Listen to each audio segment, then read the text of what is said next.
Welcome, everybody. My name is Kurt Roskopf, and I'm coming at you with a powerful episode of your World of Ability podcast live streaming, disability advocacy happening in real time. What we do is we take folks who have a specialty and they do what they do. And then within our time visiting, our co host team starts to show you how you can take a look at your life in a whole new way. This is all founded in a journey that my wife Sue here, that is in our admin leadership of the World of Ability Podcast Network, we are putting a whole enterprise together based on lifestyle development from the perspective of people with disabilities. This is a ginormous undertaking, and you are a part of it. What we're looking at is 2 billion people around the world are who I endorse as the masters of ability. 10 years ago, my wife Sue and I, we went out in an adventure around Wisconsin with the Wisconsin Water Ski Federation that is sanctioned by USA Water Ski and Wake Sports out of Winter Haven, Florida. And they help us engage with the International Water Ski and Wakeboard Federation with international activities, including international competitions in show skiing. My wife Sue and I come from show skiing, and that's what got this thing rocketing in this direction. We are coming at you with a message that is me sharing what the disability community taught me. We're talking about people with intellectual and developmental disabilities, the deaf community, the blind community, people with physical disabilities, those living in chronic pain, everyone around the world that is really clinging to this mental health realm, which should be all of us. It should be 8 billion of us. And then we have a whole realm of people that have a goal of substance use reduction. And a lot of these things tied together. We here at the World of Ability Podcast Network support the work, as Sue and I are ambassadors of Project Die Hard, a veteran service organization, an organization that is responding to the issue of veteran suicide with the idea of one life lost of a veteran is too many. And then when you dive into the numbers, it is just mind-boggling what's going on, and it is scary how it keeps growing. And the 8 billion of us are a community of people that not a one of us in 8 billion can say we have the answer on how to get a decline in deaths of our servicemen and women entering the veteran realm and participating in our civilian community. So we got 6 lanes that come through this show throughout a year of our programming.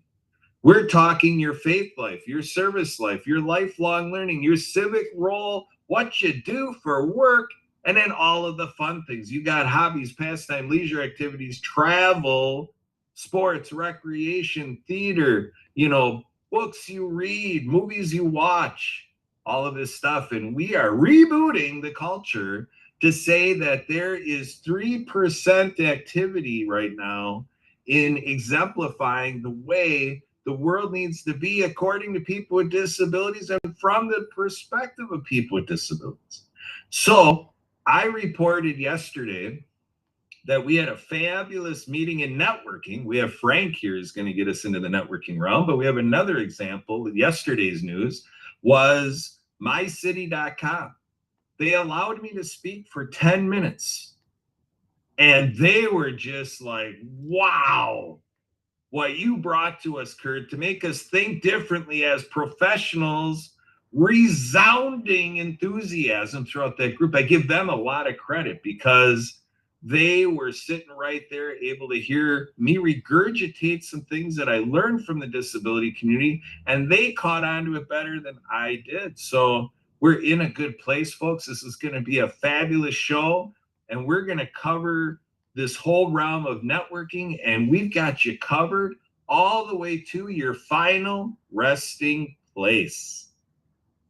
We got you covered from beginning to end here, folks. So we're going to bring in my wife, Sue Roskopf. She's going to come in here as co-host of the show. And we're going to bump it up even another notch because, as they say, once in a while, us guys just need to sit back and let the women do it, because then that's when it really gets done right. So, Sue, take it away. Awesome. Thank you, Kurt.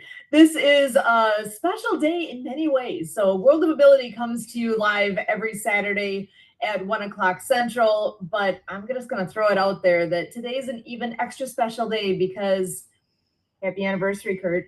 It is our anniversary today, so we are bumping it up a whole nother level, being here today and celebrating with you guys and with everybody. So hopefully everybody can join in some way, shape, or form. And we all need an excuse to have fun sometimes. Here's your excuse. Go have an extra bit of fun just because of that. So it is 28 years in the making, and we've done a lot in that time, and there's still a lot yet to come. So that's just a little corner of our world. We do have thank you. We do have some wonderful guests that are joining us here today, and I am excited to bring them on in here and to learn more about what is going on. Before we bring them in, I think, Emily, are you going to be doing some introductions for us today? Yeah, let's get Frank on in here. Let's talk networking. Emily, what else do you have on Frank? Let's get this rocking and rolling. Okay. All right. So his own podcast or a couple of podcasts, as well as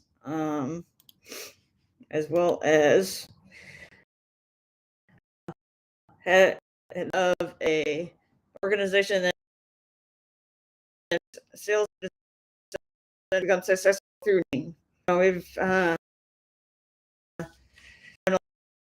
looking through the project as well as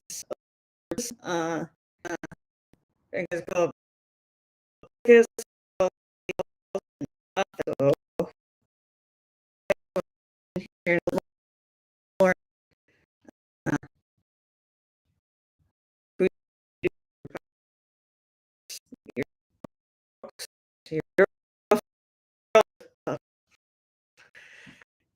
What you wind me up about, I will go in any you want to take.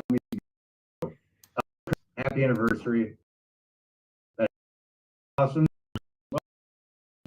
Cancel. Well, Kurt, I hope you remembered. I hope you just didn't get a reminder from Sue right now. About for that is really celebrating the big event. So Yeah, we were promoting all month, Frank. It was an April promotion.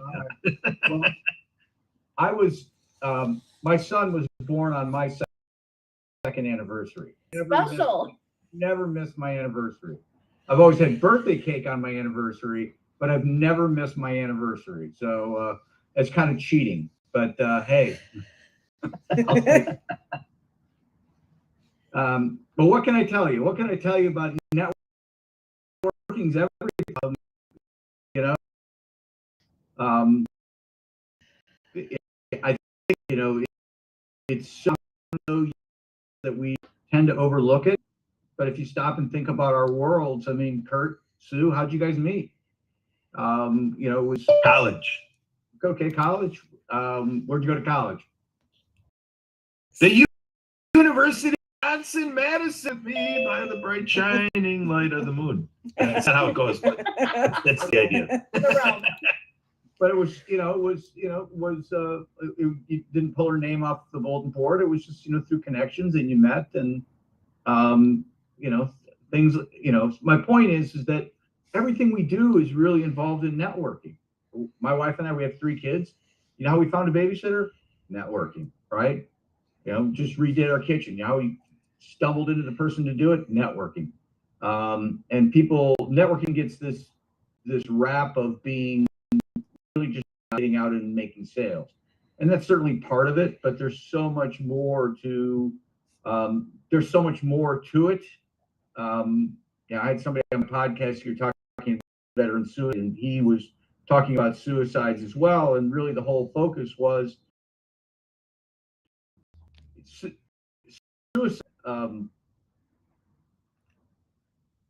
well, I shouldn't say always, because there have been mass suicides, obviously, but for the most part, it's people are alone, and they get despair. And this person who was on my podcast, I'll leave his name. I asked him if I could use it, but he failed twice suicide, and he just decided, you know what, there's something wrong. LinkedIn, reaching out, making connection. I can't business. He had some sort of despair around whatever. With us alone. So, networking is as old as time. It's that's how we humans survive. You guys are Milwaukee, the Milwaukee area. Milwaukee, and Prosit, you bet. Let's do some polka dancing. Here we go. We have big cities because of networking. People come together and they realize than we are. That's how we've survived, and it's people who. So anyhow. All right. Well, very good, Frank. A good way to get us started, getting your seat hot, ready to go for this lively conversation we are embarking on. We're going to bring in Sherry Wallace. Now Sherry comes through networking success, great networking practices from Alignable. Okay. He'll be back. I can hear him now. Frozen. I am not hearing you yet. So sorry. So yeah, he is frozen right now. He'll be back. So yes, we met Sherry through networking efforts, and I see him. He's moving. Yep. Go ahead. Yeah. So the connection is through Alignable, but what it took was first meeting Bill Scalziti through the Happy Neighborhood Project, and through networking at the Happy Neighborhood Project and seeing Bill many times. He's got a business, Romance by Choice. So here we are celebrating an anniversary by choice. So here we are.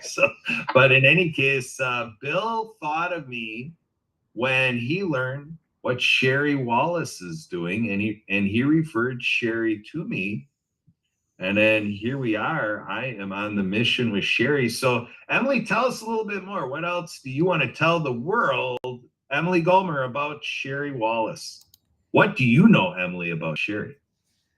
That we are in the funeral reform industry with her organization with Let's Be Trees out on the East Coast, North Carolina. So, Sherry, why don't you say a little more about who you are?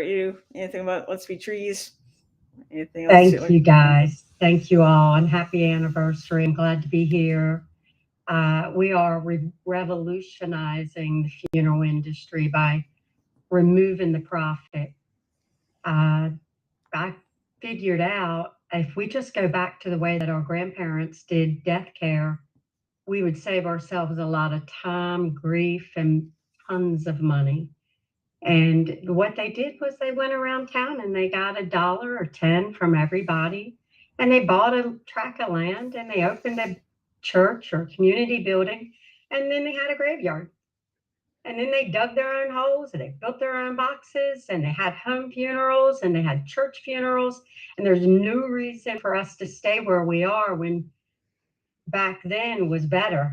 And so we're opening our first society, a membership society, like Kurt was saying the other day, like the Kiwanis Club, but ours will be a cemetery society. And in numbers, if you back into this, we're looking at a $5 million goal in North Carolina, a $3 million property. That's only 50,000 people to put up a $100 membership. So then you've got yourself your first society, and we're well on our way to a revolution. And it takes one property to start it off, and I think I have 3. So I've been working diligently in 2 in my state, one in Randolph County and one here in Warren County, and then Dade City, Florida, has a $15 million, 200-acre estate that it is the most beautiful I could find us. So I've called the realtor and said, I've got my eye on it. Let me see what I can do up here. But it's perfect because listen to this, these owners, they don't want to get rid of their $1 million estates, okay? So we're giving them the opportunity to sell it to a cemetery society where they could come back and rent their old bedroom and be on the board of directors and go walk the trails. So we're going to make them immortalized in that town, in that state. The legacy project, really, what more could they give a community? Anyway, that's what I'm here to do, reform the funeral industry with mass crowdfunding.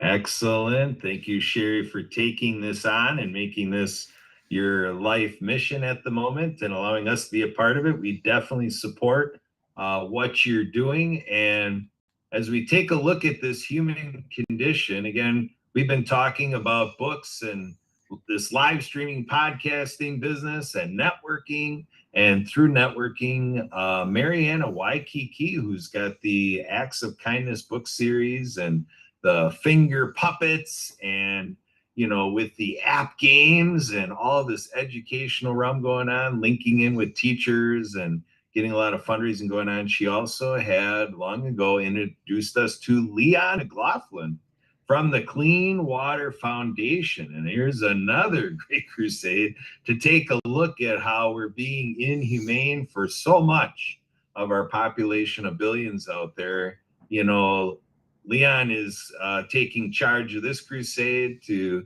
you know, get water filtration going and everything that the Clean Water Foundation to, you know, get that humanitarian effort going. We want our fellow human beings to drink decent water. Thank you, Leon, for doing that. Emily Gomer, I want to go to you. What more do you want to share with the world about Leon McLaughlin? We've been partnered with Leon for a few years here at the World Ability Podcast Network. Where is this all going for you, Emily, and upset the stage for Leon to come on? Well, I mean, and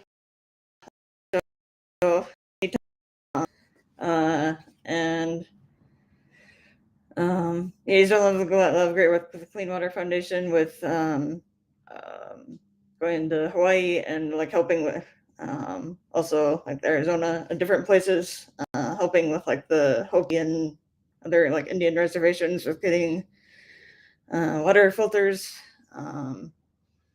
and for them, as well as connecting with the like United Nations. And so he's doing like a lot of great work with the whole Clean Water Foundation. So Leon, why you come in here and say a little more about that and any updates, anything you'd like to say? Yes, thank you, Emily. Thank you, Kurt. We've got some great news. We're actually sending 50 of our custom-made water filters, more of our custom water filters to 4 schools for the Blackfeet tribe in Montana. And those will be enough water filters to last them for the next 12 years. So, and it was funny, the gentleman that was on earlier talking about networking, that's basically how we got the donation. It was through networking. So he nailed it dead on the head. And we were able to get some folks together through networking at a jazz show that we were at that said, hey, I want to get involved. And we're able to now bring 50 more water filters to 4 schools. And the tribe was just so happy, the Blackfeet tribe. We're going to do a photo shoot next week. We also got 40 more uranium filters for the Hopi and Navajo in Arizona. And the manufacturers worked with us to do this, along with the 50 water units. and they're all will be coming in next week. So we're gonna do a huge photo shoot with filters going now to the Blackfeet tribe in Montana and the Hopi and Navajo resident in Arizona. And it was so funny about your other guest that was on talking about those graveyard plots, because back in the late 80s, early 90s, we had bought some family plots for my family, and now you can't even get the plots, and they went up tremendously in value. Along with, I had the cemetery calling me, asking me did I want to sell it because we bought some extra plots. So she's right on what she's saying. I would like to hear more about that and maybe be an investor in what she was talking about. So yeah, great things happening and meeting some great people on the World of Ability. Mariana and I was talking about putting her puppets into the stores, and we're on the last stretch of that funding. She's also talked to the marketing guy, Joe Wright, about how they're going to market her deal with ebooks. So things are going absolutely fabulous. And if anybody would like to join us, we're www.cleanwaterfoundationwa.org. And it's like the gentleman said, let's network. We're looking for singers. We had a bunch of performers yesterday who actually did fundraisers for us. We did a big photo shoot at a birthday party, and we mixed it in with the Water for Children deal that we were doing. So working together definitely works. That's for sure. And we're right here in this podcast coming at you again. This is the World of Ability podcast show, live streaming. And stay tuned, because in a couple segments from now, we're going to be bringing this back around again from the perspective of people with disabilities. But we're just kind of looking at this networking dynamic and like a little breakout room feel here. Frank, I want to come back to you, and I want to lean on you for, you've authored, you're an author, you've written at least a book. How many books you got? Is it one or is it more than one? It's 8. You have 8 books. So you've authored all these books. You got this wealth of knowledge to share, and you're hearing what Sherry's doing and Leon's doing, and you do podcasting too. But let's reflect a little bit on, what Leon's doing with clean water in your life and in the realm of, thinking of 8 billion people on the planet and looking at how, we enjoy the water we have right at our location, and to think about how that's, not something available for some people in other places in the world. What's your reflection on that? What would you say for the Clean Water Foundation? And, can you Half a sentence there, half a question. Help us to respect you, because and you learn from them. I need to oh, there, you're back now. I think I've got so many devices going on here. We're struggling a little. Kurt, we didn't hear the last half of your question. Yeah, so the question is that with what Leon's doing, I want to take a little time to reflect on this work that Leon's doing, because sometimes when people do mission work and they do something simple like bringing, water filtration to communities and locations, I think it can be taken in a little newsy and a little bit about great work, Leon. But to me, when I hear the work like what Leon's doing, I feel these are things that we just gotta get it out to the 8 billion people on the planet, because are, to me, an all hands on deck. Because to me, in a humanitarian sense, Frank, I believe that we should be able to gather as people around the planet, make sure there's not a one person who has to drink, unacceptable water. But that's what's going on all day long, every day, and, I like to get into these spaces and find out people that I hang with, like you, Frank, how do you take what you do, which doesn't have too much to do with what Leon's doing, but how do you thread it into what you're doing so that we can all make the Clean Water Foundation a little bit more successful? Yeah, I'm not pushing back on what you were saying at all. I mean, there are issues around the world in lots of ways. But let's go back to 2020, right? We all know what happened in 2020 with the pandemic and the lockdown, and we are all taking advantage of Zoom. And there have been these technologies around for a long time, and they were used in a very marginal way. I use Zoom only to podcast. I would get my guests on. Hey, isn't this fun? This is neat. I can talk to somebody a world away and interview them. And then when the lockdown happened, all of a sudden we're starting to discover that, oh my gosh, I have a little party going on here, right? This is, Kurt, you said it, this is like a little breakout room. You know, we've all been on podcasts, or excuse me, on Zooms where you can't see all the people. You know, you got to start toggling between screens. And so what I'm driving at is that what the lockdown did, it was as horrible as it was for many people, is it really accelerated making the world a smaller place.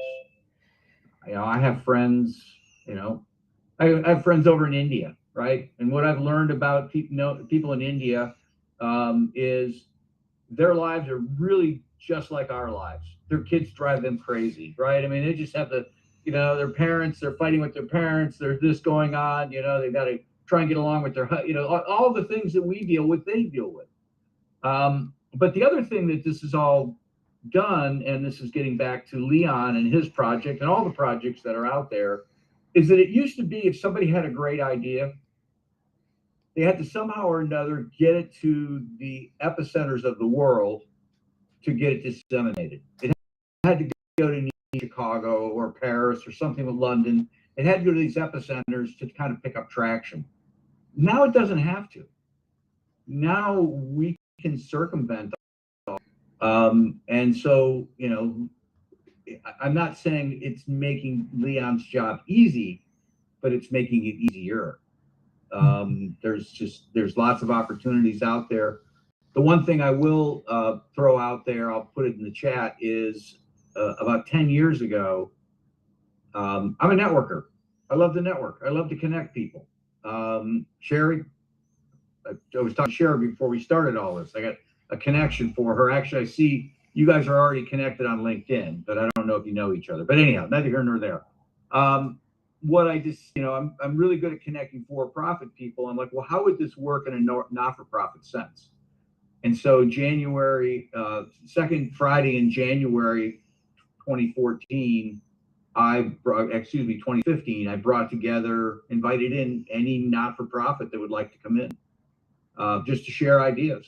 And it was in person. It was in Columbus, Ohio, where I'm at.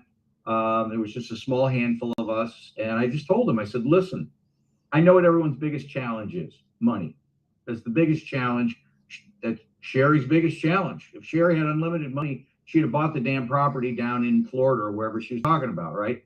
So I told them that's everyone's biggest challenge, and nobody wants to talk about their funders because they don't want to give up those secrets.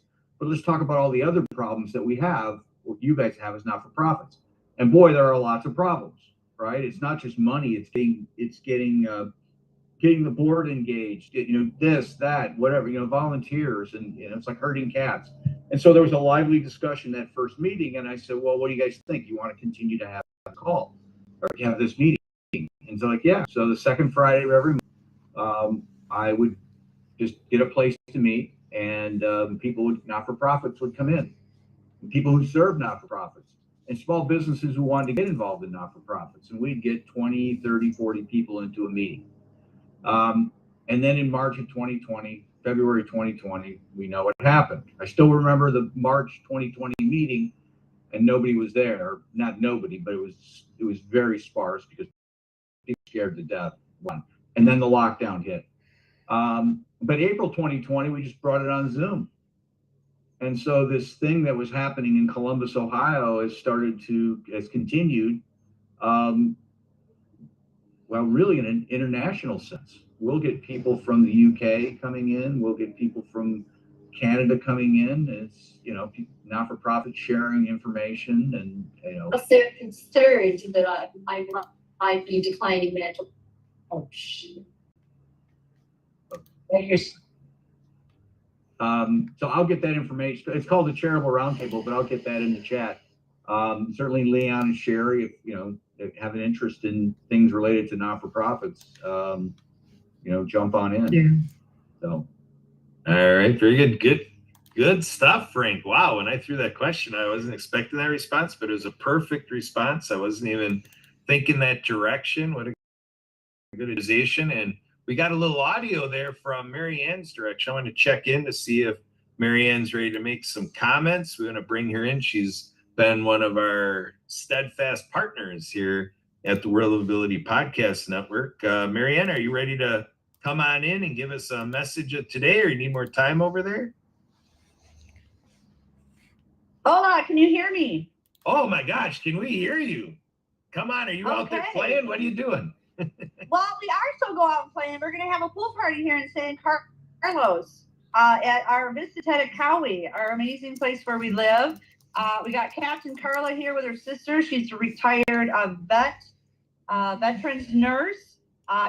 She's got a sailboat.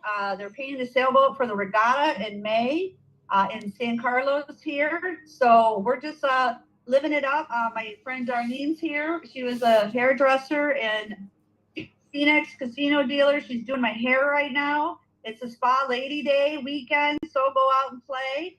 And I got a new friend, Juanita, from Canada here, and she's got a double master's in education. And I was just telling her about the Acts of Kindness series. So I know I want to introduce myself again. Some of you know me. And I know you have a new guest too. I'm Marianne of Waikiki. I'm the author and Apple game developer of the Acts of Kindness series, featuring 200 folk man as puppets. My books are written for animation movies with a soundtrack by Lucy Lynch and The Perfect Wave. And the focus is for the first book, Underwater Acts of Kindness, is for ocean cleanup, featuring Noah, the hard-of-hearing whale, who was recruited by a sea turtle called the General of the New Earth Army to tackle the Great Pacific Garbage Patch between Hawaii and California. My peanut gallery audience is laughing about the names here. They love it. And the second book, Rabbit Acts of Kindness, No Bully, featuring Harry, the hard-of-hearing rabbit, Eve, the finger-spelling bumblebee, and Chelsea, the courageous sign language chicken. And Trevor Gibbs from ADA website, the web detective, he evaluates websites to make sure they're ADA compliant. And if you're not compliant, you can receive up to a $75,000 fine. So he has helped me upload 4 videos of the sign language characters to YouTube. So it's the Acts of Kindness series. And you can meet Dr. Fingers, the finger spelling hermit crab, who teaches the AS spelling 26-letter alphabet. Chelsea, the courageous sign language chicken, Eve, the finger spelling bumblebee, and you can meet Greta Gobble on the golf course, who's teaching the numbers while she's go out and playing on the golf course. So we have so much fun activity. Read the chapters of the books, then learn the finger spelling alphabet, then go play the app games. And I'm really excited to partner with Leanne McLaughlin with Clean Water Foundation, where we are going to be featuring our sequel book for climate change called Cool Acts of Kindness, with Waterflow the whale. In the last 2 weeks, we produced 2 videos with Lucy Lynch's song Love is the Only Way, with Waterflow the whale, and Robo Motivation, who's a robot who wheels around these filters around the world, and especially focusing on Africa at this time, because we have Rich the ostrich, who has a soundtrack too called Rich and Radiant I Am. So I know Sue's been so kind to always play the songs at the end of the show, and I just wanted to introduce myself. But I have a new neighbor here from Canada who has a double master's in education. Her name is Juanita. So Juanita, take it away and tell us what you have done. Oh my goodness, how do you get to 80 and go back in 5 minutes and tell somebody what you did all that time? Anyway, the whole path of being adult educator has really started with me understanding and craving my own education in a global sense. So let's see, I started work in early childhood education many decades ago. continued on, got very, very interested in the environmental movement, did Eco Village training at Findhorn, which promotes the whole idea that anybody and everybody can work leading up or living a full and productive life in concert with nature, in cooperation with nature. In my so-called retirement, which I'm frothing at the bit about, I'd love to get right back there and do some really exciting projects and so on. One of the stars in our organization's crown back when was turning a highly dependent road for adult individuals with developmental disabilities into one where we sat down with them, found out what their passions were, what their skills were, how did they want to express themselves in the world, and developed a full-time, multifaceted program where we engaged the community, put on a week-long presentation of their skills in art, in music, in playlists, and so on. One of the other projects that I've been involved with and have done most recently is out of the environmental piece is that I put on workshops for native bees, what's the buzz? And it really has to do with the fact that we're surrounded by native pollinators, which are incredibly needed for the environment and can increase the production in our backyards, vegetables, and so on and so forth. But again, we're working hand in hand with nature and taking advantage of all of the resources around us. And it sets me on fire, quite honestly, personally, to be involved with people who are being encouraged to be who they are, to put the disability word to one side, and we start talking about what are your loves, what are your passions, what are your abilities. These people have knocked our socks off time and again with their commitment, their incredible resilience and openness and excitement when they rediscover who they are and get past the label of being disabled. I could go on, but the other piece that I have to add that is right here and now, I walked in to spend a few minutes with these ladies, catch up in the day, and I'm blown away by the fact that I'm talking to somebody who has walked the same walk that I have and is enlivening me and setting me on fire all over again. So I'm ready. I don't know, what is it, 3 months after my 80th birthday? I want to make my next decade the star in the crown with the community. And I am so thrilled and excited to meet you. And I'm still just catching my breath that this has all occurred just accidentally, because of course we know there are no accidents, don't we? So thank you, and I'm passing you back to this wonderful lady here who I'm learning about moment by moment. Hi, Kurt. So can you just share with us, look at my hair, I'm getting my hair done by Darlene. And Nice. Anyway, can you also too, I got this banana squirt gun at Walmart for the pool party. I'm sure Nick Davis will be very Yeah. happy. Absolutely. We are gonna have Santa's here too. Santa's here. Hi, Santa. We're gonna get the books Hello. here. So yes, we are having like a spa lady weekend, and it's so great to relax. I had a massage therapist guy come over here too. We're having a great time. But Kurt, can you tell us about Transform You Media? She's from Canada. Can you tell us about where we're getting our we're grateful for Lawrence Wingate, Happy Neighborhood Press. Tell us about Transform You Media in Canada. She's a Canadian, eh? Hey, Hi there. hi. It's Juanita. Pleased to meet you. That's Santa. Yeah. So Transform You Media comes to us from Marcus Hart, who is a podcasting mogul. Actually, we know him out of Milwaukee. And what he did is he interviewed a Shertel relative of mine, Jory Prajinski, who is the founder of HopeInstill.org, our oasis for people living in chronic pain. And what all of this endeavor from the radio side of things did is it gave me an appetite to say, I think what we're doing here, like with World of Ability, we need to bring it to TV. And this started 5 years ago. I was thinking this way, but I was just all thoughts and dreamy and all talk, no action. But what happened was is on LinkedIn, I found in the people you may know section, I was seeing the word disability, and being in disability services, I just like to pay attention. What's in disability service? So I went to look, boom, the disability channel. Oh, I'm going in that profile and I'm clicking the website, the disabilitychannel.ca, and I'm going to the contact thing and I see a phone number. Well, I'm right on there. I'm dialing up on my phone. Hello. Hey, this is the Disability Channel. How can we help you? And I'm like, oh, my name's Kurt Roskopf. I'm with the World Ability Network. I do radio and I'm doing some stuff in media. I see you're in media. Did I catch you at a good time? Do you want to talk about this? You know, oh, sure. Tell me more about you. You know what? We're actually doing an event called Ability Fest USA. And if you want to partner with us, hey, you're up there. You're a Canadian up there in Toronto, Jay Stoyan. He's the founder of the Disability Channel. And I'm like, what about if we partner up with, we'll make it Global Ability Fest, and you can be a part of our media coverage of the whole thing. And then when the event is over on Halloween, you know, October 31st, on November 1st, I'll pledge to be your ambassador.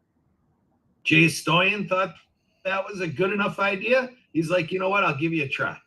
And we had a great 10 months of collaborating with Global Ability Fest. Fantastic job. We had a whole everyone in platform that my SureTel relative just took care of for us. He just delivered it, provided it through Hope Instilled, and a magnificent work product we did together. And then the Disability Channel is television by and with people with disabilities and veterans. Now, on the veterans side, we support Project iHeart, our veteran service organization that takes a concerted effort to respond to the issue of veteran suicide. And we do this by spreading hope to veterans. And we have exciting news. This just keeps getting better, folks. I'm literally tingly right now in the position to communicate this.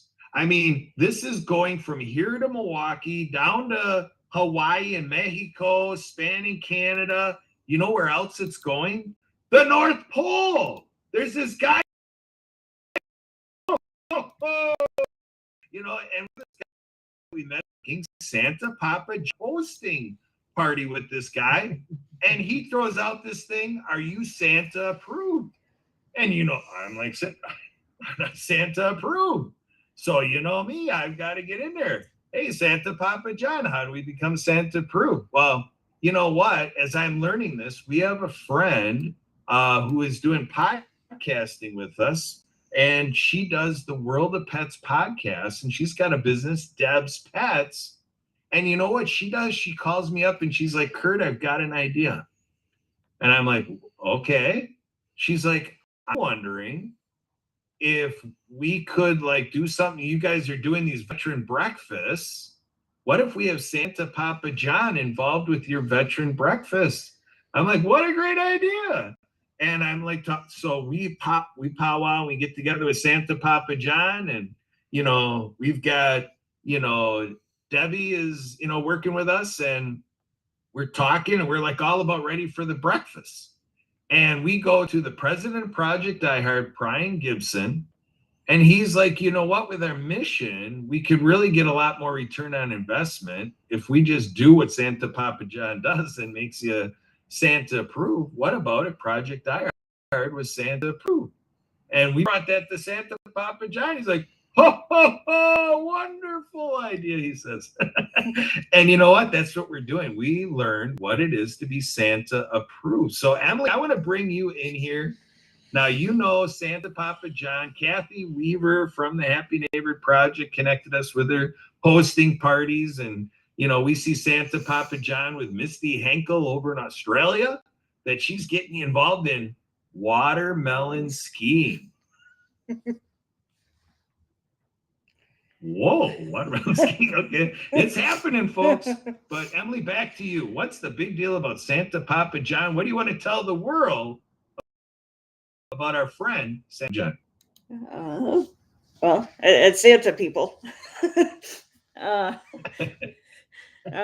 Santa is here. But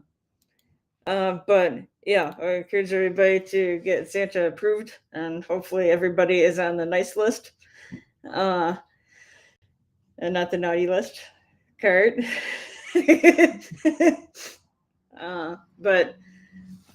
So I guess, I mean, I can say how to get Santa approved, but I'm wondering if Santa would like to say how you get Santa approved. I know Santa does like a lot of videos and that kind of thing up there with all of his elves and the North Pole. But Santa, would you like to say a little bit more about how you get Santa approved? I would love to, Emily. But first of all, I had a little elf pass me on a message that it's somebody's special day today. And let's see if someone stayed on the naughty list or the nice list. Did someone buy, Miss Sue some roses today? Because I was told it's your 28th wedding anniversary. That is awesome. That is awesome, you guys. Keep the love going and keep the love sharing. You guys are doing an amazing job, and pretty proud of you guys to be married 28 days. It's a serious commitment nowadays because there's so many outside forces to try and weasel their way into a true love marriage, and I'm very proud of you guys. So happy anniversary from Santa and all the elves. Okay, ladies and gentlemen, Santa approved. It's the new initiative where would you love to have Santa on your marketing team? Wouldn't that be cool? Because I've been around for 1,753 years, and Santa Claus is the number one. Don't I look awesome? I know, it's the conditioner. But anyway, ladies and gentlemen, Santa Claus is the number one promoted character in the world. And if you did not know that, you know it now. And I am a Santa that thinks outside the box. And I started working with some of my networking people, and we come up with a saying, first of all, because, the power of networking is all about sharing and caring.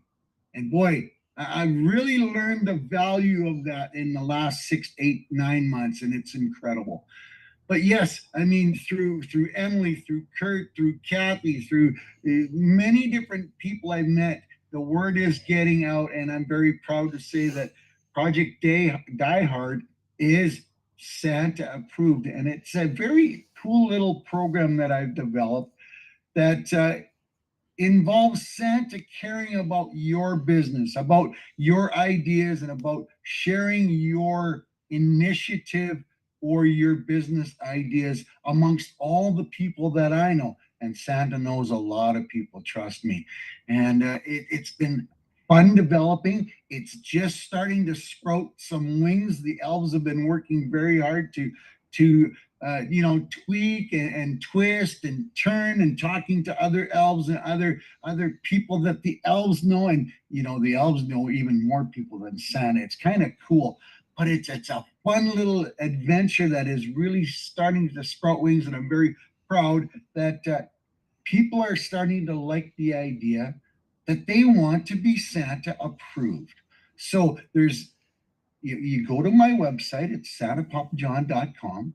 Then you find the Are You Approved site, which is under services. You click on that, you answer 5 questions, and then 2 questions are more.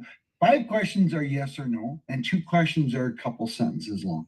Now, I had to put some questions in there because, Kurt has some friends that are a little bit riff-raff friends that, I didn't want to quite include because they deal in, not quite Santa-approved activities.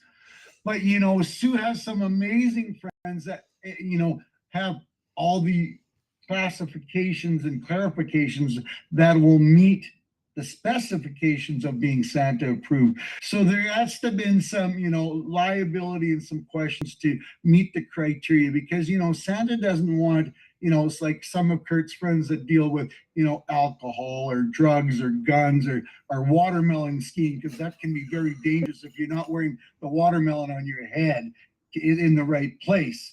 So, it's all about having fun, but sharing and caring. So there's some simple questions, but there's some credibility to meet the criteria. And I'd love to have a conversation with anybody that wants to be Santa approved, because this is going worldwide. You want to be Sherry? Absolutely. Send me a message, and I'd love to hook you up. And I've got people in Australia, I've got people in New Zealand, I've got people in Canada that are signing up. So why not you? Let's get you Santa approved and get you on the team, because once you become Santa approved, you're part of the family, and we can even share and care some more about everybody's business and initiatives. Thanks, Kurt. You guys are awesome. I love you guys. Well, you just talked about you invited Sherry to reach out to you, but how do our viewing audience, how do we all reach out to you? Well, it's santapapajohn.com, or I'm on all the social media. I got a pretty decent following on, I guess I'm an influencer on TikTok. I got about 48,000 followers on TikTok, and the YouTube channel is growing as well. But santapapajohn.com is the easiest way. And you can send me an email at santapapajohn@gmail.com. So yes, reach out. Let's have a conversation, and I'd love to get you Santa approved. Because even while it was more along the lines of Sue met the criteria, and we let Kurt slide in the back door a little bit, because we don't want to build his ego up too high that he's always perfect, but he works really hard at keeping that beautiful bride of his happy and cheerful. So he must be doing something right, Sue? Absolutely. Yeah. Boy, I tell you what, I slipped a little bit and said, Santa, can I hop on your lap and tell you what I want for Christmas? He's like, oh, well, maybe the knee. And then, we got to rethink this. So, but Sherry, I want to get your reaction. I've been watching you, listening to our friends here at the World of Ability podcast show, and I can just tell you are just amazed. You're like looking one way and another, and it's like the Brady Bunch thing. You're looking at all the squares around you and like, what am I in the middle of? So Sherry, what's on your mind, and how does this fit into what you're doing at Let's Be Trees? I took so many notes. I want to meet all of you, every single last one of you. I was I'm working on a child ambassador kindness campaign, and I've started putting it out to our community. And I've asked a few stay-at-home moms about having their kids be these child ambassadors to spread kindness in their community. And they could, perform at the school and at church, and, it's performance-based kind of. And the puppets, we heard about puppets earlier. I was like, yeah. And then of course Santa approved. And then the book series that Marianne has, and then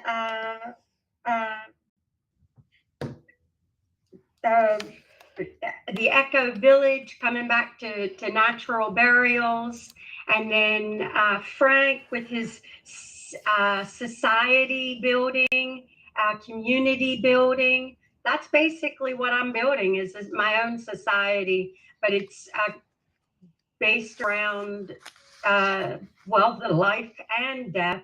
So it's not just around death, but it's all about kindness, really. So I see just an abundance of wonderful people here. I'm glad to meet every one of you. I hope you're all on Alignable. There we go. We can help everybody make sure that they're there. Leon, I want to see if you're available for more commentary. We got quite a huddle here. You've always been talking about how wonderful these World of Ability gatherings are. What are you thinking with this involvement of our friends today? I think it's absolutely fabulous. I mean, you got a, great guest. It's totally international, like you said, from all over, the world. And it's even getting stronger and stronger. It's what they call, just when you thought it was great, it got even greater. This is a hot show that you had, that you got going on today. and everybody is doing amazing things. So to bring all these amazing people together, doing all these amazing things through World of Ability, it only is going to grow, and you can see it. It's a really powerful show, and you're bringing on some amazing guests. So I'm super excited to be part of it, and that the word is getting out. You know, it's just like they say, word of mouth. That's some of the best advertising in the world. So that's what you're creating, that word of mouth advertising, which is the best. There we go. Well said, Leanne. Thank you very much. So we're going to keep making the rounds here in this square circle discussion, however you want to work the geometry here. But speaking of a star-studded lineup of our panel today, here is somebody coming on, joining us, Lee Karauka from Hawaii. So we're going to get our alohas and everything else. But I'm telling you something, once in a while, you can see something in a person where you just know they're on a rapid upward trajectory. Lee Karauka is one of these individuals in my life that, fortunately, I paid attention a few months back, and I got with Lee and I said, Lee, how about we lock arms and we just do a monstrosity of things together? We take things to a scale, and what are you thinking? And Lee gave me some feedback that Lee has some goals that I think we at the World of Ability Podcast Network, I think we have the squad here right on the screen. And Lee, I want to give you a chance, speak to a little bit of your inspirations, aspirations, kind of what you're working on right now. What are you going around? We're talking networking, business networking and stuff. What is your offering that you're taking around the world, Lee? Well, as Kurt said, aloha. So aloha to Mary Ann. She is originally from Hawaii. Hi, Sherry. Hey, Santa Papa.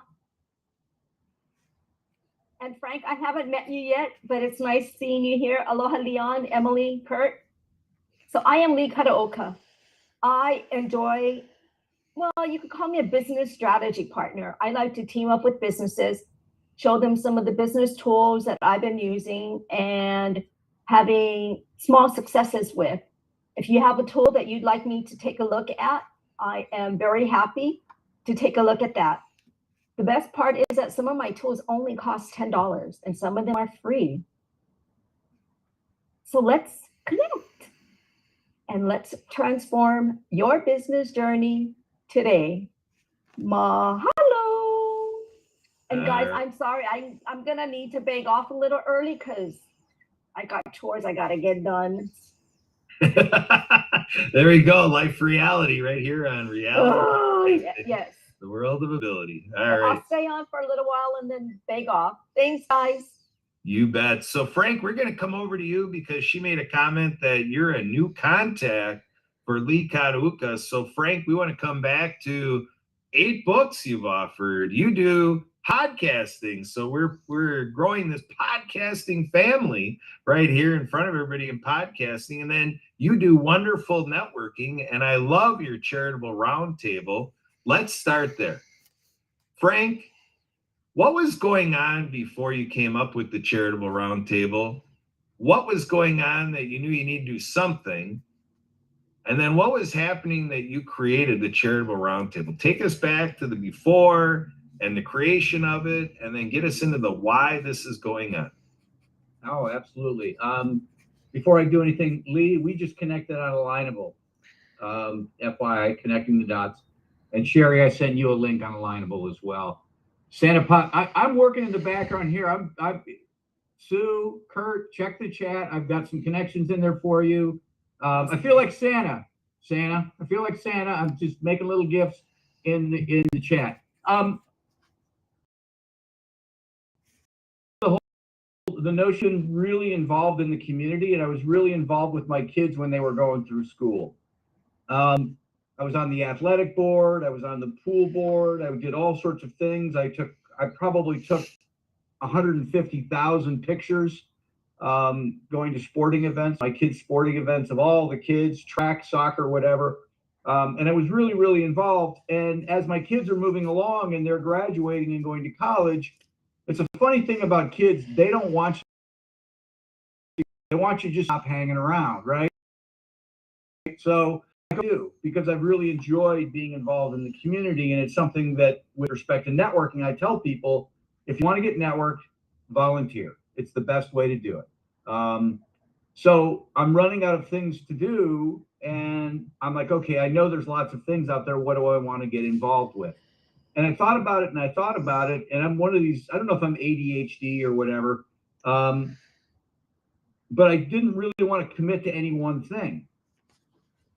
And so I thought, rather than committing to one thing, why don't I try and help everything by just starting connecting people? And I see the power of bringing business people together and seeing them exchanging contacts and information and opportunities. What would happen if I did it in the not-for-profit world? And that was really kind of the impetus to say, okay, let me just see where this thing goes. And I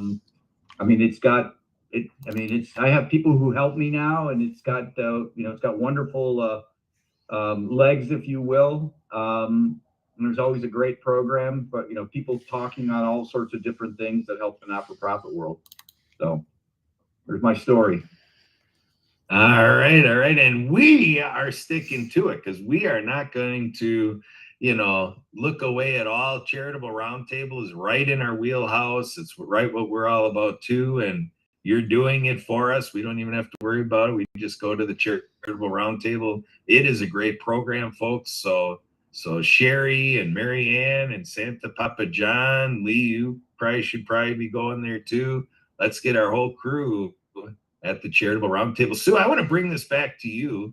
We have got this gel going on here. This is the mantra of the World of Ability podcast. Because getting into this space, sometimes I say, I'm an extension of a social worker.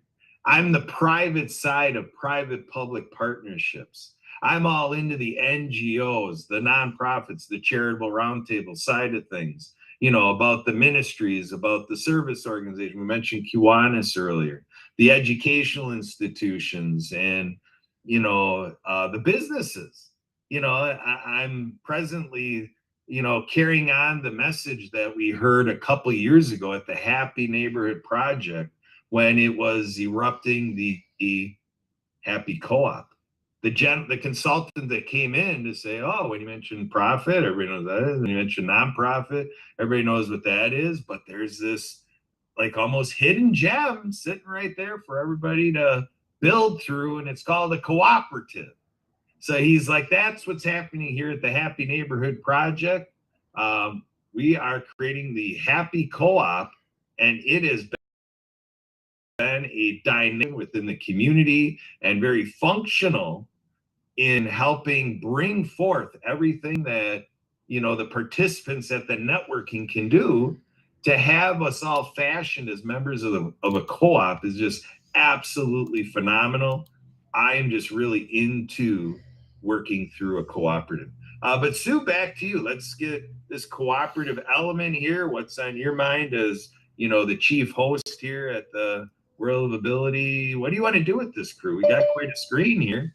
What should we do with? Oh, and now we got 754 area code. That's Barbara. That's Barbara.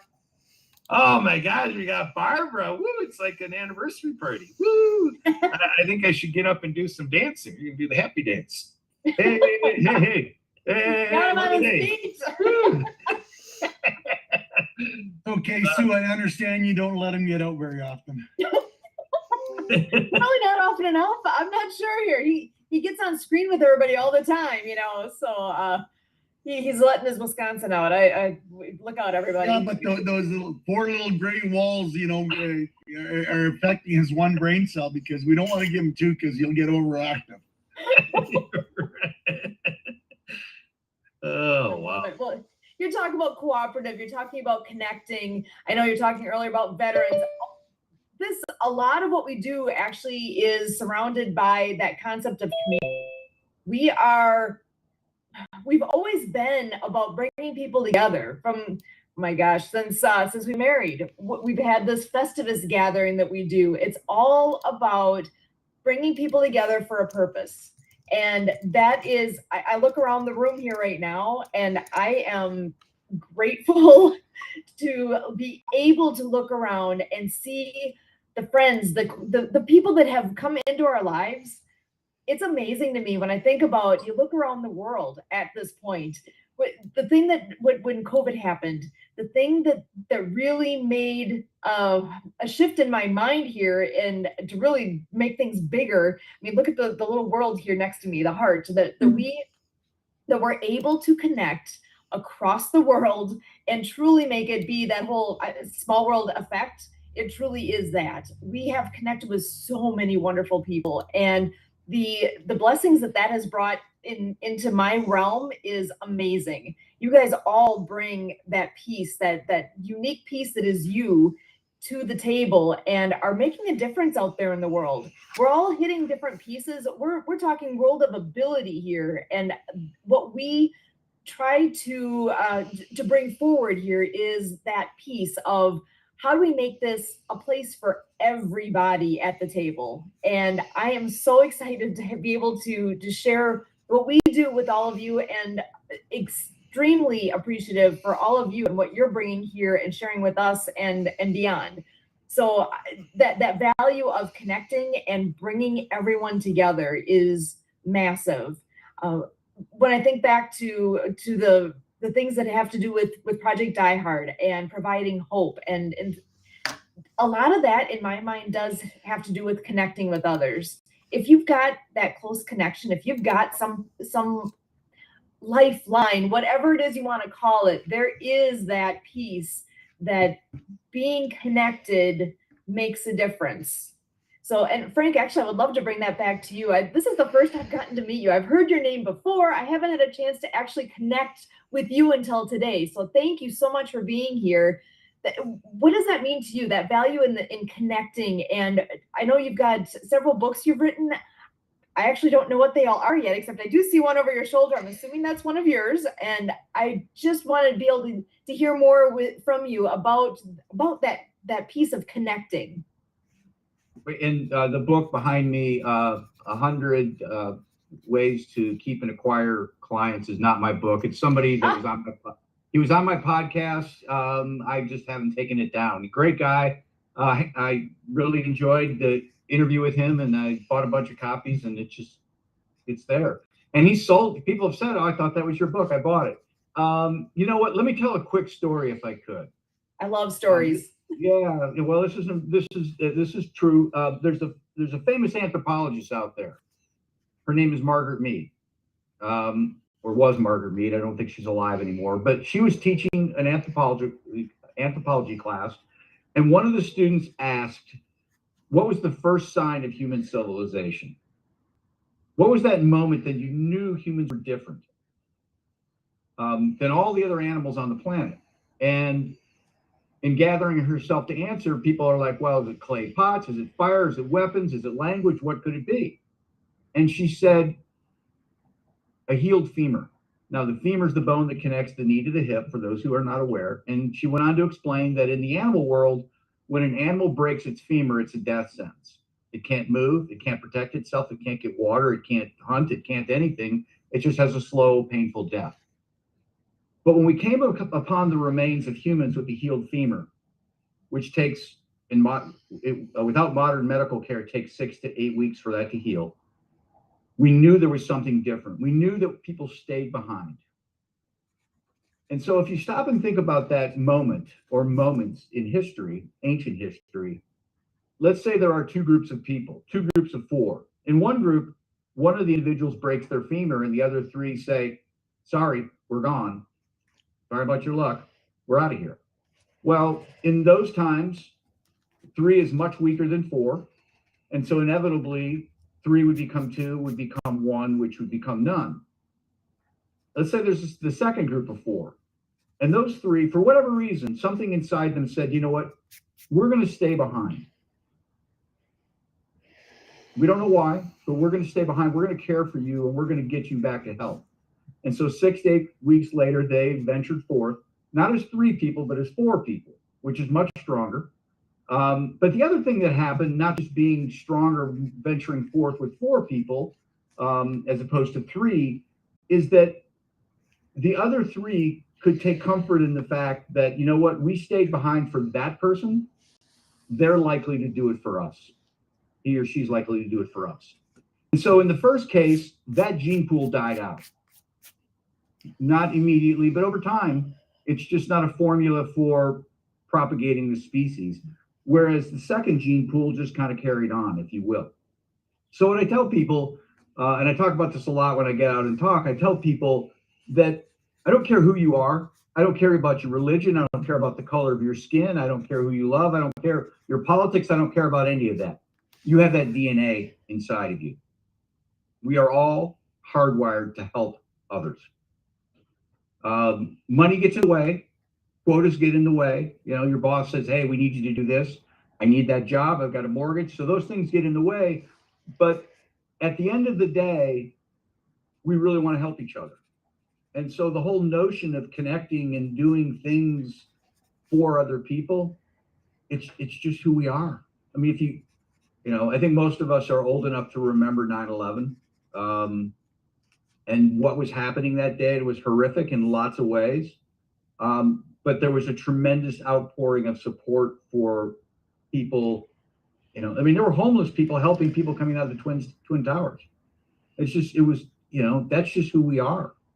And it's unfortunate that tragedy has to bring that forth. And certainly with the pandemic, same sorts of things, you know, but those things that's in us. So, you know, when you talk about connecting, you know, I just really think about that's just, we can't help ourselves.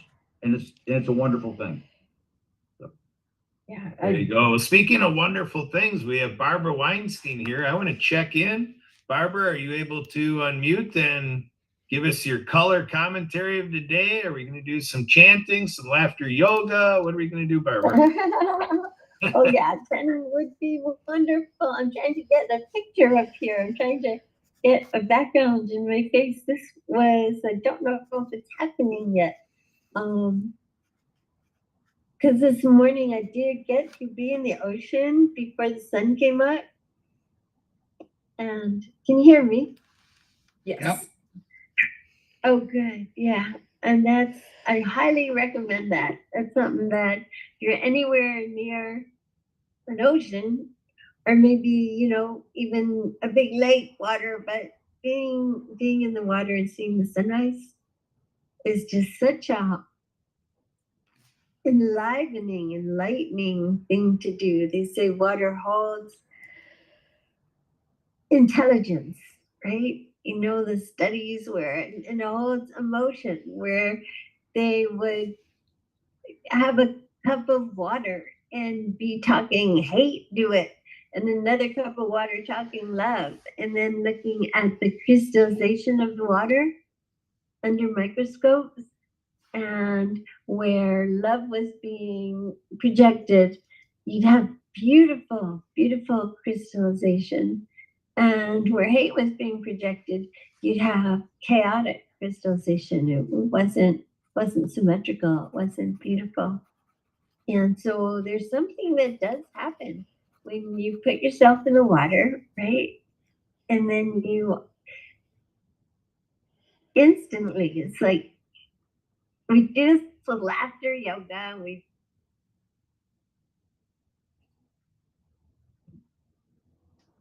Uh-oh. do.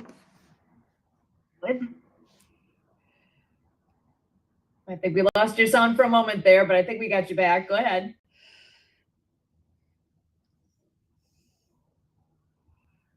Ooh, maybe not. Barbara, can you hear us?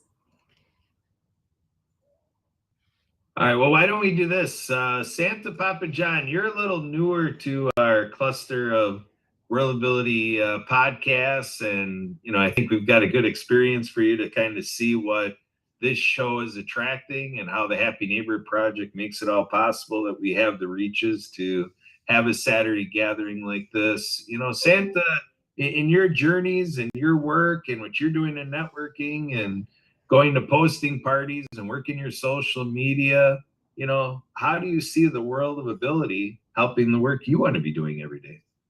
Well, you know, the simple reality of that, Kurt, is unfortunately the disability world, the people that have disabilities or underachievers or whatever the case may be, sometimes they get pushed to the side.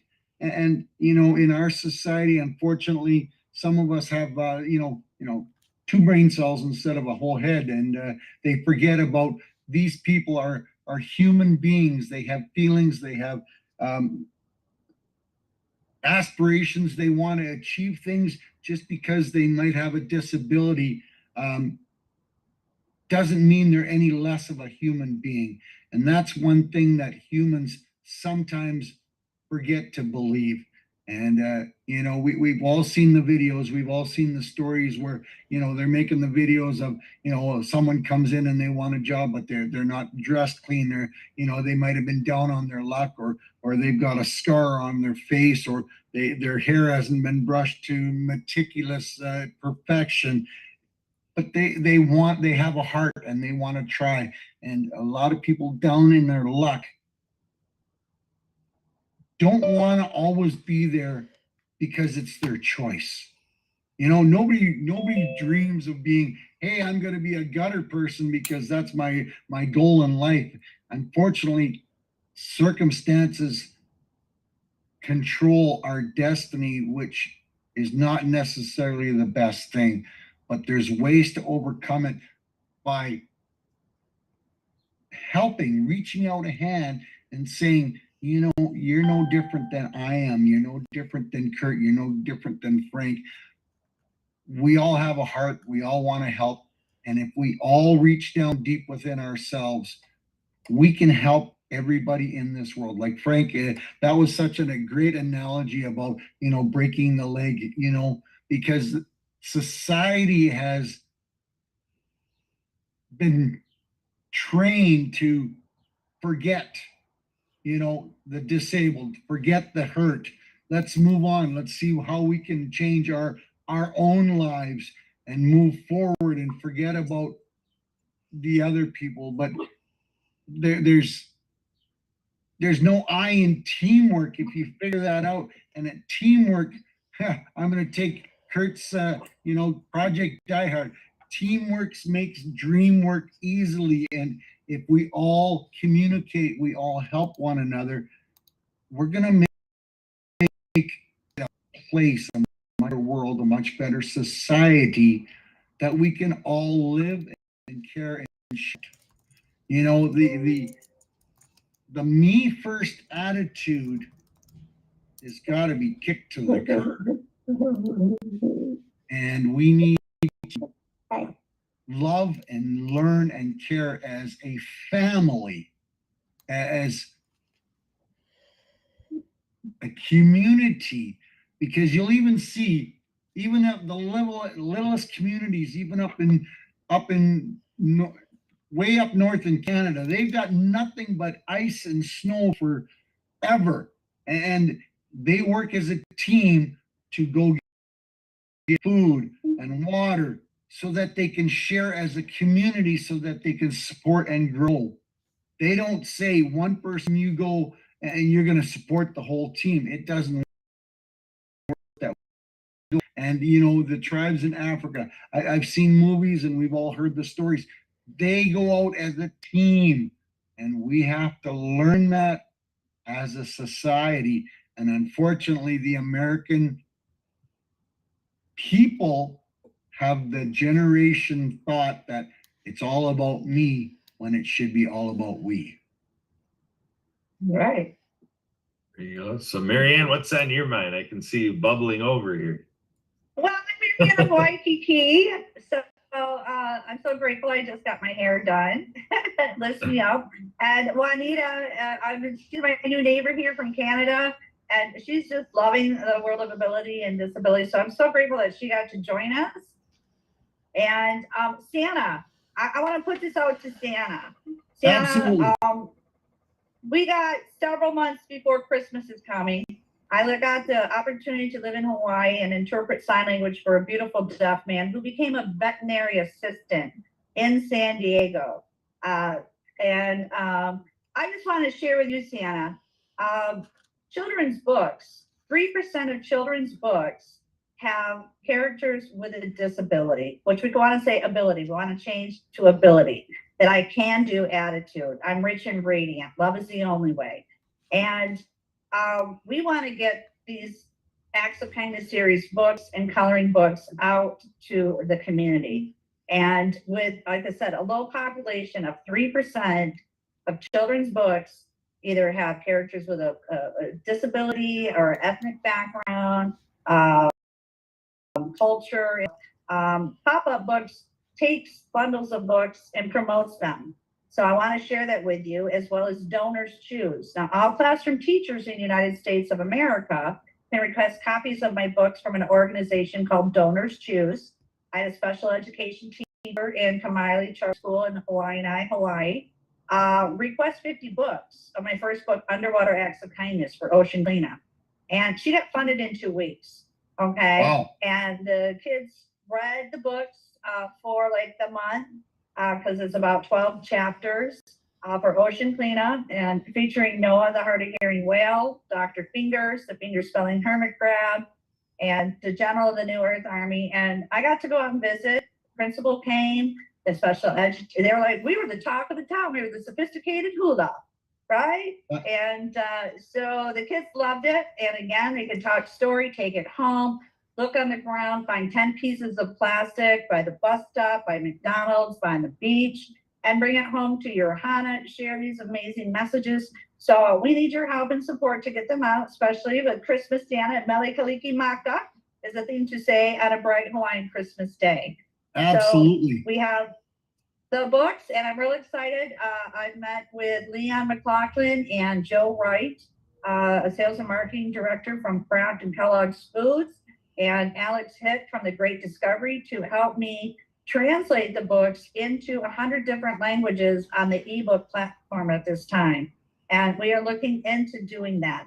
So for the audio part, where persons with abilities will be able to hear it, and parents, and hear the messages, hear the soundtrack by Lucy Lynch in the perfect way, where Nick's guitar or acoustic guitar sounds like whales and dolphins, and Michael Tenenbaum, his amazing guitar, and Blake has a bass in it also too, which bass music actually helps with healing bones. It's for frequency level. And so we put a lot of work into these books, and I'm really excited to create the sequel book for Climate Change, Cool Acts of Kindness, featuring Waterflow the whale and Robo Motivation and Rich the ostrich. And we made some videos with Leon. And Leon actually had the Great Discovery. Alex took his Global Giving Facebook page, where he was speaking in English, and translated it within an hour into Spanish. And it blows me away. It is amazing. And, you know, knowing signing and lip reading, they're right on the spot with this so far. And so I just want to share all the great opportunities with networking with everybody in the last couple of weeks, what we're doing and changing the world and the impact. And Santa, we got, I don't know how many months till Christmas. So let's get these books and coloring books out there to the children and families worldwide. It's because the books are for all ages of the heart. It's not specific.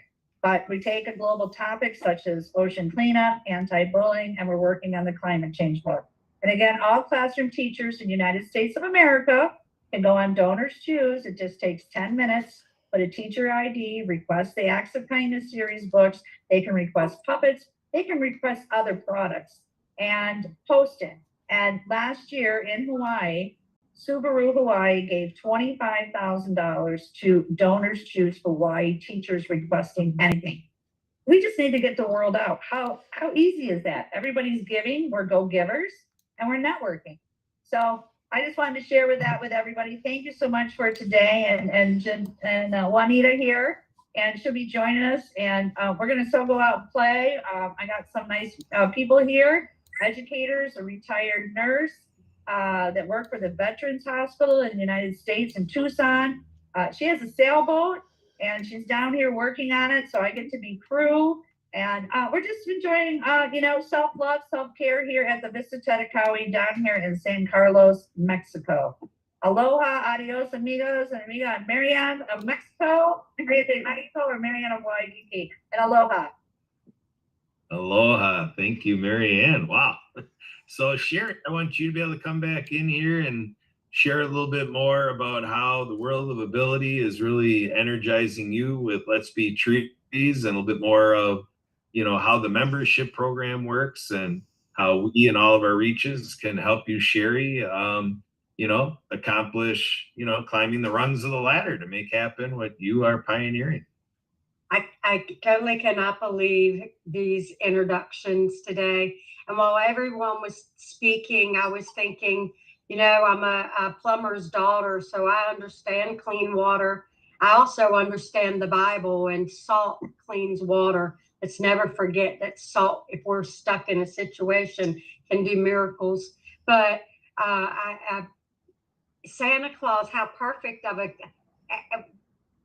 these combinations of the puppets and the books and then the marketing, and then while the best part of all these little networks that I found today was that the disabled community, if we could lock together and have the disabled community present these burial projects to communities, the give back factor, where so often they're not thought of necessarily as I don't know, it probably, I just feel like the combination would be amazing, that the disabled community and Hosanna High Community Burial Project work together to, I've been looking for a nonprofit to connect with anyway, right? So the disabled, and we talked about that a long time ago, Kurt, and then I don't know, I just hadn't had a chance to think about it again, but I love this whole thing. And I really have the need for the children's books, and the need for the puppets, and the need for Santa Claus, and the need for marketing. And I can't tell you, Echo Village, I can't wait to talk to her again. I had so much pollen at my house this year, though. I looked up what you can do with buckets of pollen, and you can use it, some of it, I don't know all, but like as a womb, you can rub it on your skin, and it's antibacterial. So you could keep little jars of pollen in the spring. It's the kind of girl I am. Excellent. Thank you, Sherry. So we do have Barbara connected again. I want to check in to see how our sound's going on Barbara's phone. Are you ready to continue, Barbara? You got cut off before. If you can you hear me now? Yep, coming through good again. You ready to go? Yeah, I can't get my face on here, but yeah, I was talking about, I don't know what you got to hear, but about being in the ocean with the sunrise, coming out and seeing the sunrise, and you've been in the ocean, and just the joy that comes from doing that, how that's such powerful medicine, how instantly it seems like negativity, pain, all those feelings are just washed away, and you're just ready to sing and to hug and to play. And I wonder, how many of you have had that experience besides myself? It just seems so real every time for myself and my friends who do that together.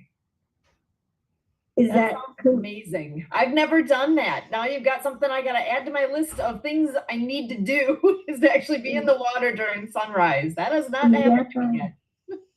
Yeah, I mean, we just jump in and just put our whole selves in, and we can come right out. But then we're laughing and hugging and singing, and it's funny how good we feel right away. Excellent. Good thoughts. So there we go. A little bit of a challenge here to take on from Barbara right here, World of Ability suggestions. So very good. So Frank, I want to come back to you real quick if we can. I want you to react a little bit about this idea of being Santa approved. What do you think of this thing that Santa's bringing to us?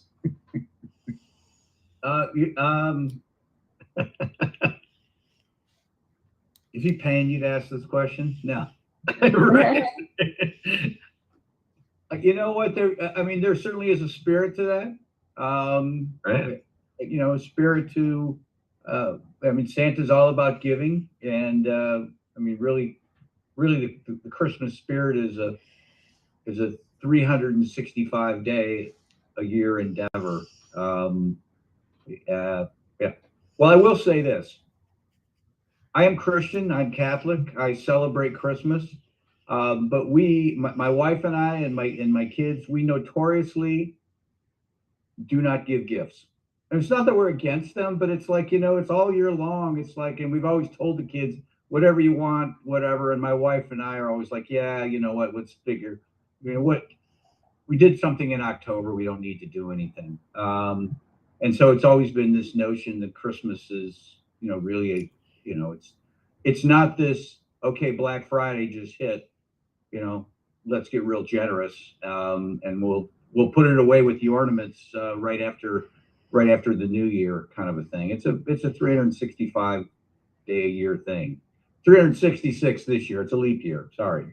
So I like the notion. I think it's I'm thinking to myself, okay, who needs to be Santa approved? Who could really benefit? Okay, there you go. Sherry does. Who could benefit from that? Who could get into that spirit? So yeah. Yeah, it's going to be great to watch how this goes with you, Santa Papa John, and how it takes on with people all over these business networks. And, so Frank, we're here on a podcast show and you do podcasting. Tell us a little bit more about your show and kind of who you're trying to bring in as guests, the type of guests you're featuring, and what our crew here can help grow what you're trying to do on your podcast. Yeah, the name of the show is Networking Arts Podcast. I just recorded my 722nd episode, so I've been doing it a long time. And I talk about all things related to professional relationships, business networking, and best practices for getting referrals. But I'm very liberal with the term relationships, because I look at it that God gave us one brain. He didn't give us a special brain for business. So what works in our personal lives works in our business lives. I run into people all the time and they have wonderful family lives and their business struggle. They can't network. It's like, just, treat business people like you treat your neighbors, like you treat your family, and it works out. So those are the types of things I do. I do interview people as well, and I'll interview people who do a lot in the area of those topics: networking, business relationships, professional relationships. People like Bob Berg, it's somebody that I've interviewed. And actually, Bob's the one who referred me this Richard Wyman, who wrote this book. And then I'll interview people who have really unique stories as to how networking has changed their lives. Interviewed a guy, probably my most interesting story. He tells the story about how his grandfather survived the Holocaust through networking. Literally went to the library over in Europe, wherever he was in Europe, and wrote down. Went to the yellow pages. We all remember those, right? He went to the yellow pages or went to the phone book for Chicago, Illinois, and wrote down the names and addresses of everybody who had his last name, and sent them all a letter say, hey, please, I need help. And somebody came through. And it was a longer story to it, but the short version of it, somebody came through and said, go to the embassy, go to the U.S. Embassy, your papers are there. And that brought him to the States, where he met his wife, and the family continued. And so this person that I interviewed, he said, I'm keen on giving to other people. And the reason I'm keen on giving to other people is I can't give back to the person who made my life possible. The person who helped my grandfather is long since dead. All I can do is pay it forward. So I just thought that was really kind of an inspiring story. So that's my podcast. Good stuff. Thanks for sharing. Frankly, have a group of fans here of your podcast. We're going to keep learning more, and it's right up my alley. Anyway, I want to hear what your guests have to say. We've got Marianne popping back on. You're unmuted. What's going on, Marianne? Juanita wants to say some few words before we win it to end it, or however you do it. So Yeah, Juanita, Juanita. take it away. Thank you. We are yours. Do the show. Come on, what you got? You're on the stage. I am just so enjoying this whole experience. And I'm reminded of the saying, there are no accidents. I just came down here for a few minutes to meet this wonderful lady. And here I am being introduced to and enlightened and excited by everything that I'm hearing. And I just want to add something that's happened for us in our agency. I took over a nonprofit from an individual who had contracted a serious illness. And so when we were assessing our programming and so on and looking at what worked and didn't work, we looked at the whole concept of the focus on disability as opposed to the focus on ability. And we said to our participants and to their families, we know a lot about the disability that your family member is experiencing, and we will continue to support them in those agencies, in those areas, and that we will ensure that they are getting all of the input that they need around that. But for the future, what we're going to do is explore abilities and look at what people can do and what really works for them. And so we developed, and a wonderful young individual, male, came into our programming, Welsh, who had a lot of experience in working with disabilities, and was but as an artist and was in theater. So we set up theater and artist programs. The other thing that we discovered, especially in Calgary, and Santa, you mentioned all the snow we have there, that outdoor pursuits were difficult and challenging sometimes. And so what could we expand on there? So out of that, we created the first non-disability drama presentation to the community in Calgary for 1 week. And in it, the participants themselves worked out their scenarios, what they wanted to share, what they were really good at. They came up with some amazing skits and ideas. We ran for 7 days straight, and the community loved us. The other thing we did was introduce our participants to survival training in our mountains. And again, that was specifically designed for people who had challenges physically and otherwise. But out of what they learned and what they did, not only did it set them on fire, but they came back to our communities and wanted to lead the way with other agencies, teaching and supporting and encouraging those skills that people did have. And I can't even begin to tell you, I'm getting goosebumps remembering the transformation that occurred in our agency when we said, as I commented earlier, we understand, we know a lot about your disability. We will continue to support you in all of those areas. And we want to continue the exploration into those areas of what are your abilities. And again, I can't emphasize enough what exploded in our community around the skills, the talents, the very real artists that we had that we didn't know, the people who had skills that we didn't know that they had. So I just really want to share that. It was a revelation for me. It changed almost everything that I did in my work. And I really would encourage people to explore more, maybe along those lines, or incorporate that into their programs and just see what happens. I know what happened for the people that we worked with was a whole new outlook on life, a whole an amazing increase in their self-worth and their views of themselves when they were able to join in the community with the abilities and share the abilities, the very real abilities that they did have. So I can't tell you how much I've enjoyed this this podcast. I've just been introduced to it, and now I'm converted. I will stay online, stay connected, and wish you all the very best for all the wonderful, wonderful works that you're doing. Thank you. You are so welcome. Like Santa Papa John says, welcome to the family.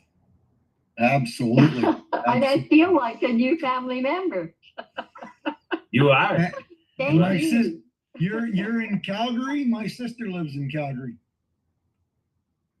Sweet. My sister lives in Calgary. Yes. Oh, fantastic. And yes, we do have very, very, very cold winters. So I just want to give another shout out to a happy neighborhood person who I met months ago. And he has this product called Opt CBD. Okay. I'm a sailor and I got his product and it's a spray on and it's amazing. It works with relief within 4 minutes, seriously. And I'm sharing it with some other sailors, and Carla's a nurse, her sister's using it, and this stuff really works. So I'm glad I met Mark Segal in Happy Neighborhood Projects as co-host and host and Happy Neighborhood Projects as well. And we want to thank Lawrence Wingate Studios, Transform New Media, the World of Ability, Emily G behind the scenes, putting all these podcasts together, networking, contacting new people, and anybody can join us. So thank you so much. I'm Marianne of Waikiki, and back to you, Kurt and Emily Thanks, G. Marianne. Thanks, Marianne. Barbara, I want to give the microphone back to you a little bit. I know you've been working that phone. You wanted to get a picture up, and you know, your picture to me is a picture of joy and glee and playfulness and exhilaration. And I know that is a big manifestation of your soul that we are seeing in this picture. Barbara, you want to talk a little bit more about, you know, this gleeful time that you have by the waterway and how you share it with others and what it all means to you? And I know you've shared it a lot here, World of Ability. Want to speak to it a little bit, Barbara? Yeah, well, I just learned that in the movie Patch Adams, Robin Williams says, to be happy is to be revolutionary. And I hope I'm saying it correctly, but I so get that message that us uniting and doing things that make us happy and with other people. I believe, you know, how it affects our health. And I think that I get to see that when one of us is doing something that brings joy, I believe that the people that we're closest to, whether they're right in our presence or not, are affected by that. And I wonder if anyone else has had that kind of experience or can talk about. I mean, I know there's got to be science behind it because I've seen it like so many times. Like my daughter just came back from Sedona, where she was workshop with people and came back from that so alive and so excited. And she's decided she doesn't want to drink alcohol anymore and doesn't want to work for corporate, that she wants to create a wellness community, be a wellness entrepreneur. And just with doing these breathing exercises, people came to like being convulsive and hands like curling up and so many things that everyone there got to experience. And it was like facing their worst fears and somehow getting through it and watching the body acting out in that happening. And what I'm trying to talk about is, you know, still the excitement of, you know, we're learning, get children into nature, get them using their hands, planting things and building things, and what studies are showing what that does to the mind, where they're able to tap into that creative potential that shows them to be genius like you. And I want to give about what it really and being a, you know, the science behind it, what we're learning, but it's a beautiful concept because it seems easier to be happy, to love, to give, to unite, to have that feeling of, oh, we're friends and we're doing this together. It's a lot easier than isolating ourselves and being angry, being disappointed, all the feelings that aren't about being happy. That being happy is actually a way to make a difference in the world.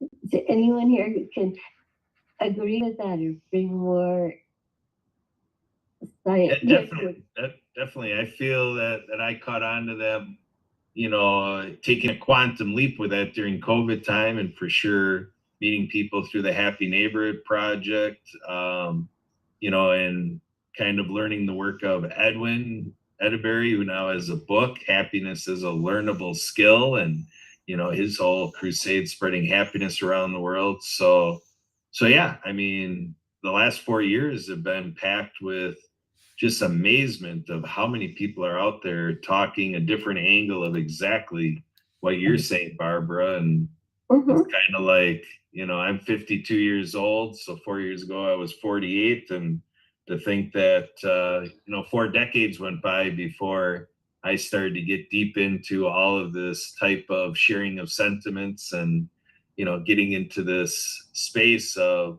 you know, being so empowered and so uplifted, and, you know, that we can just really hang with people, that we're all here to help each other stay on this course of, you know, being in this, you know, joyful place, you know, meeting a guy like Barry Shore, ambassador of joy. I mean, it's just like, it's like they say truth is stranger than fiction, but it's just like, it's just amazing. It's like living a dream. So it's like, oh, speaking. Oh, go ahead, Barbara. Well, I was with a doctor yesterday who, and this was an ophthalmologist, and they were doing all these tests and studies on me that they did about 3 months ago. And she says, I'm confused. You're getting better. You're better. And, you know, from what she knows, it's not supposed to work that way. But when I tried to talk to her about sun gazing, or what was it, the first 45 minutes when the sun's coming up and the last 45 where it's going down, you don't have UV rays and you're not going to hurt your eyes. That there's studies that say cataracts have been eliminated. And these are things to play with, but it's so funny because they hold on to their negativity. Oh, no, you can't do that. That will hurt you. And I'm trying to say, well, I did do that and it seemed to help. Yeah, it's an exciting time right now. And I'm seeing how the best ideas are being spread around so quickly, as far as learning how to love babies, learning how to help them get from that dinosaur limbic brain in the back of their heads to their prefrontal cortex, where there's intelligence, and we have the ability to teach them and to not let them feel so alone, and to not let them think that their feelings are bad or their actions are bad. They're just trying to get help, trying to be understood. And as we're learning that, we'll see that people with bipolar disorder, a lot of times you'll see they can be in a state where it's like, oh my goodness, they're caught in that toddler, that infant stage. And I believe, you know, we can help each other the exact same way that we're learning to help babies. And as I see that intelligence being communicated and what we're talking about so rapidly, it gives us a lot of hope about humanity in the future, and where we've come to the creature that has the ability finally, you know, to evolve ourselves as we're learning. And I was told that's like what the bris was about. God telling people, okay, here's what I've done, and now I'm putting it in your hands, and you can evolve yourselves. And it seems like we're doing it, and it's almost scary to talk about because you think someone's going to go, nah, that's too crazy, that's too impossible. But hey, happiness is a revolution. Absolutely, absolutely. So we're gonna have to pick that up again in our next show. What a great line of thinking to go with, and great feeling that we like to have here at the World of Ability podcast. And so Sue, I want to bring it back to you. We have run out of time here, and time has flown, and so we covered things. We got culminated here to be a Womb to the Tomb show, and birth to death, and we covered everything in between. So Sue, how do you want to wrap this thing up? It's time to get us on out of here. I do want to share one quick thing here. I am realizing that we've come a long way from those crazy kids on that picture there. I figure there's never a chance to bring up something like that, so I wanted to at least pull that in and say, wow, how far it's taken us from, oh my gosh, 28 years ago. We had no idea where we were headed, really. We all have an idea in our mind of where life is going to take us, but really we don't know where we're going to end up. We get to go down an amazing path, and we get to do so many cool things in our world. And the fact that we are here, we're getting to share our lives with so many amazing people. I can't thank you all enough. You've given up your time here today. I really hope you're able to come back and join us again. We are here every Saturday at 1 o'clock Central, and I am grateful for all that you guys have shared here today. This has been amazing. Kurt, I'm going to flip it back to you for final word here today.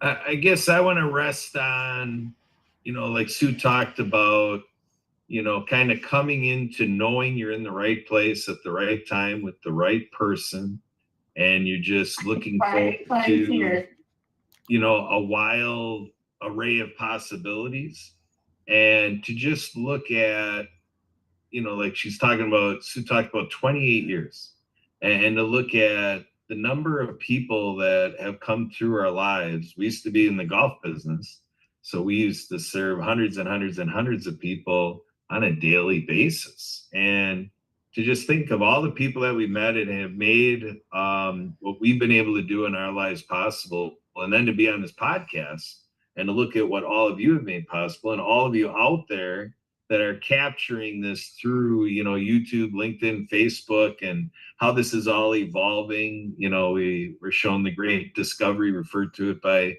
Mary Ann, the innovations that are out there. I am just so optimistic and so energized by what is available to us in the immediate future ahead. Like right now, we're celebrating 40 years of the Pewaukee Lake Water Ski Club, and I've been able to enjoy, I'm enjoying this coming season, the 38th season for me. And I think Sue's been about, 28 seasons, that been about as long as we've been married. Been a part of the ski club on her side of things. So, and then our daughter doesn't know life without being a part of a ski show, even when she was, kind of in that little, carry seat and everything, and she was always in a huddle, there at the lake, and, people kind of gawking at her, from the ski site. So yeah, we here at the World of Ability, we know that this is going to emerge so many great things because we experienced it in the last decade of our life. The euphoria that comes from inclusion, accessibility, accommodation, universal design, global public inclusive infrastructure, and just plain making yourselves available for people with disabilities, and then us that don't identify with a disability, how we can help people with disabilities better participate in what we've got going on. It's a relationship. Frank said that he uses loosely, the idea of relationship. You know, so I think that's the idea. I tell a story about how one day at our ski practice, I invited somebody to join our club, and the reaction I got was, I thought you had to be somebody. So that's a big part of my work. A big part of my work is I want to make sure if I can have anything to do with it, I don't want any soul out there feeling that way, to have some idea that they're not somebody. To me, if we come to anybody that feels that way, please send them my way. I want to make sure that 8 billion people around the world know that they are somebody. And with the world of people with disabilities, again, I decree and declare I find everybody with disabilities masters of ability, and thank you for what you're doing in my life. I'm Kurt Roskopf with the World of Ability. We're done and ready for you to come back to our next show. Bye, everybody. Ho, ho, ho, ho. Thank you, Santa.